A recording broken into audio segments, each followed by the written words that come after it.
guys, Adam Pwnophobia Cogswell here from the Trinity Force Network, standing with Patrick, or Riot Scarizard. Say hi. Hello. Hello. We are standing at PAX East 2016 in Boston, Massachusetts, right outside of the Rift Walk, the League of Legends Riot Games Rift Walk. The League of Legends Rift Walk experience. That's the word I was looking for. There you go. Experience. We're going to talk to Scarizard a little bit about the mid-season update, and that's where I want to first start. What's it like being Scarizard during the time when you're turning League of Legends on its head?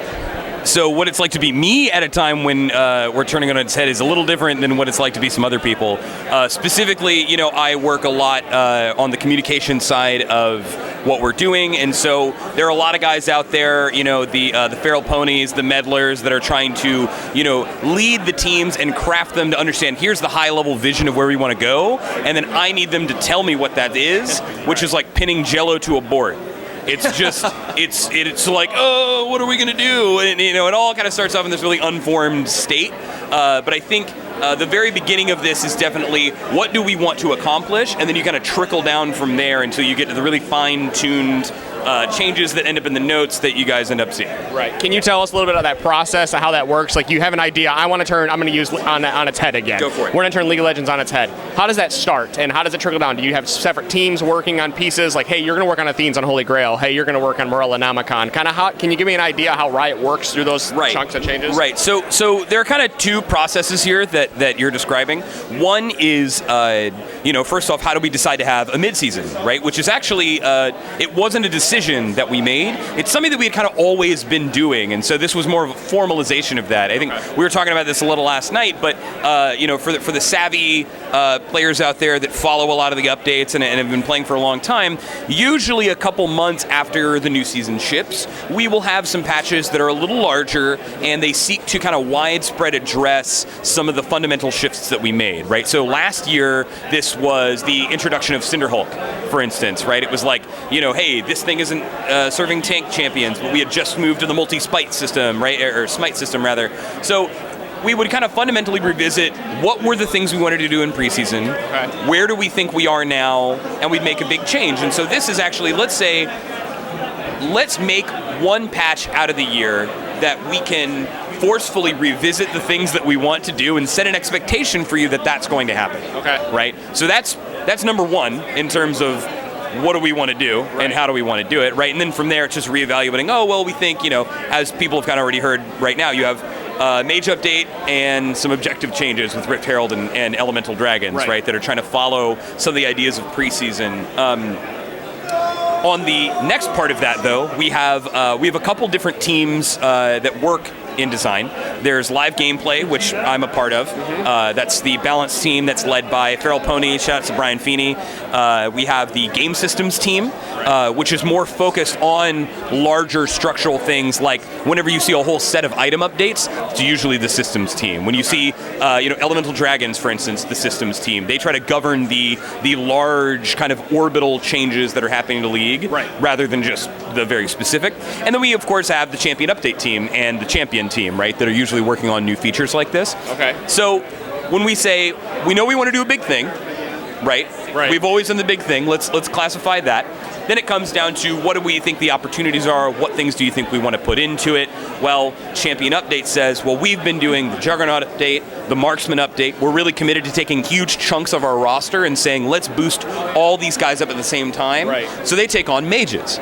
Now, with mages being changed, the idea is like, what can all the other teams do that can help hook into that and help really sell that? So that's where you see my team has taken on, I believe it's 10 mages. So there will be 16 mage updates in total. Okay. 16 in total. You have the big 6 that are all getting new art assets, new icons, all sorts of crazy stuff. And then you have a smaller 10 that are all about kind of reinforcing their themes and trying to push them and sharpen them into some different roles. Okay. And then you have systems working on, obviously, all the mage itemization and all the new things that you guys have seen. Lost Chapter, new, the upgraded Morellonomicon, etc. Hextech Rocket Belt. Oh yeah, all the Hextech active items, stuff like that, yeah. Okay, cool.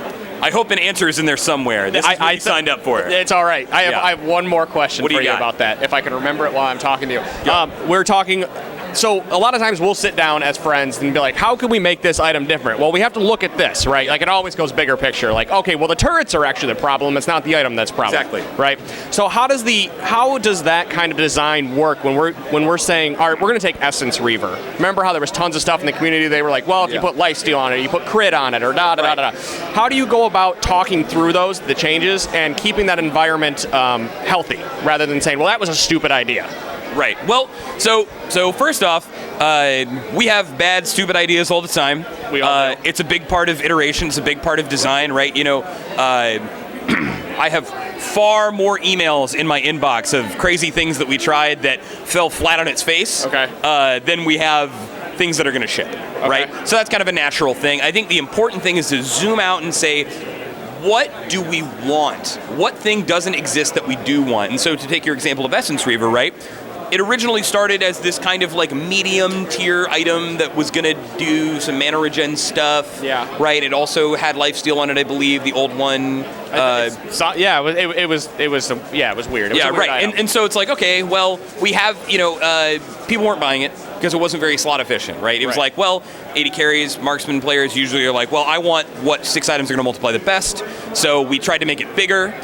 Still didn't work because it still didn't fit into your build. It didn't really make sense. And so what we found is we thought Essence Reaver needed to exist to be like a mana sustaining CDR item, but we found that even on the characters you wanted to get it on, it wasn't good. So that's where with preseason, the idea was like, let's say Essence Reaver is a way that you can define your style and you can define this kind of champion.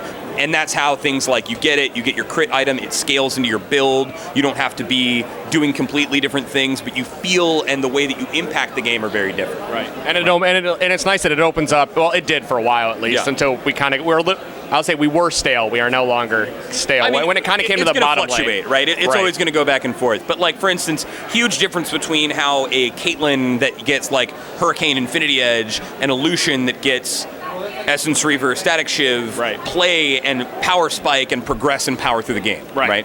So that's kind of that thing. And I'm sure that's a big thing you guys look at is power spikes and how that's going to affect different champions of the game. Because I'm always curious, like we're saying, no, we can put this item in the game, but the Juggernauts might like it better than the 80 carries, even though it's an 80 carry item. Right, and that's where a lot of these teams that I'm talking about work together. Marksman, I should say. Right, yeah. No, you're fine. Both are correct, by the way. 80 carry is the position. Marksman is the class. There you go. So that's the idea. Today I learned. Yeah, actually I knew, but hey. But like that's how the teams that I'm talking about all work together, because you have game systems who says, hey, we're going to work on these itemization changes, and you have live balance who says we're going to get in there and we're going to work with kind of our newer playtest team made up of a lot of high tier players, a lot of challenger players that are going to help us run playtests and give us results, and we're going to fine tune and say, hey, that thing is a little inconsistent. This character is going to use that better than this character. This character is going to do this in a different way, right? Now, that doesn't say the system comes undone, but it says let's be aware of those outliers and let's either preemptively or post-emptively change the champion in a way that's going to help things. So, for instance, like Kindred and the ranged State of Devourer changes, right? This was the thing where we never really had to think about what State of Devour would do for ranged champions because it was just kind of like Kale and Vayne, like Troll Vayne, right? Then we were making a ranged marksman. It's like, hey, this is going to be a problem. I remember those changes because the Devour changes came before Kindred came out, Well, they came in the same patch. Oh, was it the same patch? Yeah. Oh, yeah. They released with Kindred. Yeah. Right. I always think because the champions come out after, even though they go in one patch. Even though they'll come out in the same patch, yeah. Right. Because we saw those changes, we went, these have to be for Kindred. Yeah. Surprise. They were. And Kindred's still buying State of Devour and murdering everyone, so clearly we killed the item and it's bad and no one likes it.